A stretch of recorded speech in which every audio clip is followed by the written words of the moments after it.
Friends, welcome back to my channel. जय श्री कृष्णा। पांडवों के प्रसिद्ध गुरु गुरोणाचार्य ऋषि भारद्वाज के पुत्र थे। एक बार जब उन्हें पता चला कि परशुराम क्षत्रियों से लूटी हुई संपत्ति और पद दान कर रहे हैं तो उन्होंने द्रोणाचार्य भी उनसे मिलने गए। उस पर परशुराम के पास केवल शस्त्र ही बचे थे, क्योंकि वे बाकी सारी धन दौलत दान कर चुके थे। परशुराम ने न केवल द्रोणाचार्य को शस्त्र भेंट किए, बल्कि उन्हें शस्त्र विद्या और उनके प्रयोग का तरीका भी सिखाया। इससे द्रोणाचार्य को बाद में कौरवों और पांडवों के गुरु बनने में बहुत मदद मिली।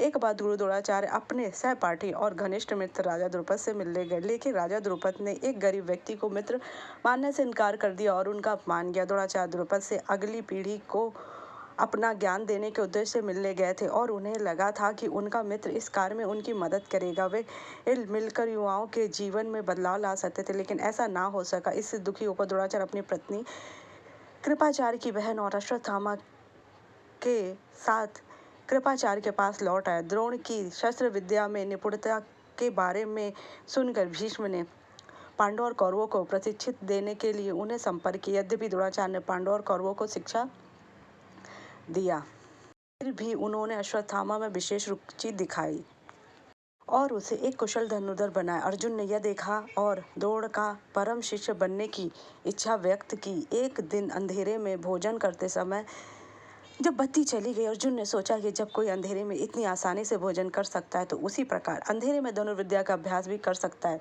इससे उन्हें अंधेरे में भी धनुर्विद्या का अभ्यास करने का मार्ग प्रशस्त हुआ और अपनी कड़ी मेहनत से वे कुशल धनुर्धर बन गए। इस प्रकार वे द्रोणाचार्य के परम शिष्य और अंत में वही उनके सबसे प्रिय शिष्य। विद्यालय से पास होने के बाद गुरु द्रोणाचार्य के रूप में द्रोण ने अर्जुन से राजा द्रुपद को पराजित करने के अपने सामने लाने की बात की। अर्जुन ने राजा द्रुपद को पराजित किया और उन्हें द्रोण के समक्ष लाया। द्रोण ने द्रुपद से कहा, तुमने कहा था कि तुम केवल राजा से ही मित्रता रखोगे, अब तुम्हारा राज्य मेरे अधीन है तो मैं राजा हूँ, क्या तुम मुझसे मित्रता रखना चाहते हो? अपमानित होकर राजा द्रुपद अपने राज्य लौट गए। इस अपमान का बदला लेना चाहते थे, इसलिए उन्होंने यज्ञ के माध्यम से अग्नि देवता को प्रसन्न करना शुरू किया।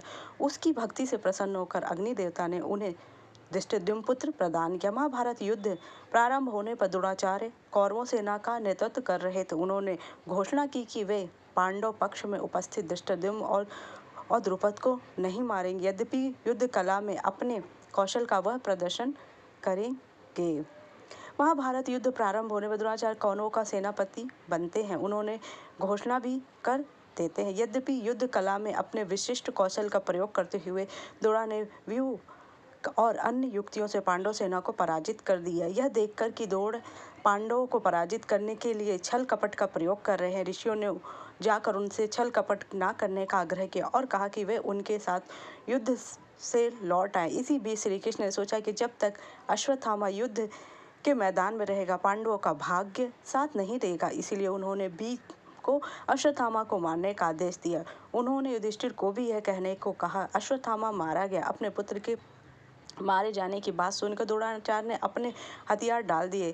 इसी क्षण धृष्टद्युम्न ने द्रोणाचार्य का वध कर दिया। यह कथा हमें सिखाती है कि हमें अपने मित्रों के साथ नहीं करना चाहिए। महाभारत युद्ध के मैदान में द्रोणाचार्य ने पर दुर्योधन इसलिए क्रोधित होता है कि उसको लगता है कि द्रोणाचार्य भीष्म पितामह की तरह पांडवों का वध नहीं करेंगे। जब अगर वध ही नहीं करेंगे तो हमारी पराजय निश्चित है, क्योंकि उनका नरम रवैया और जानबूझकर युद्ध न जीतने का आरोप लगाते हुए उनका अपमान किया। और दुर्योधन ने द्रोणाचार्य से कहा, वे अर्जुन के प्रति अपने प्रेम के कारण पांडवों को जीवित छोड़ रहे हैं और युद्ध के अंतिम दिनों में उन पर अपनी नाकामी का आरोप लगा। दुर्योधन ने द्रोण को भीष्म की तरह ही पांडवों के प्रति सहानुभूति रखने के ताने मारे।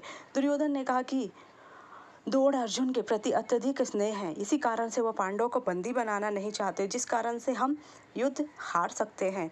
निराश और हताश होकर द्रोणाचार्य ने प्रण ले लिया कि वह पांडवों का वध अवश्य करेंगे। यह देखते हुए पांडव सेना में हाहाकार मच गया। द्रोणाचार्य ने द्रुपद के कारण ही यह सब किया। अगर आपको मेरी जानकारी अच्छी लगी हो गाइस तो मेरे चैनल को लाइक कीजिए, सब्सक्राइब कीजिए, शेयर कीजिए। Thank you so much.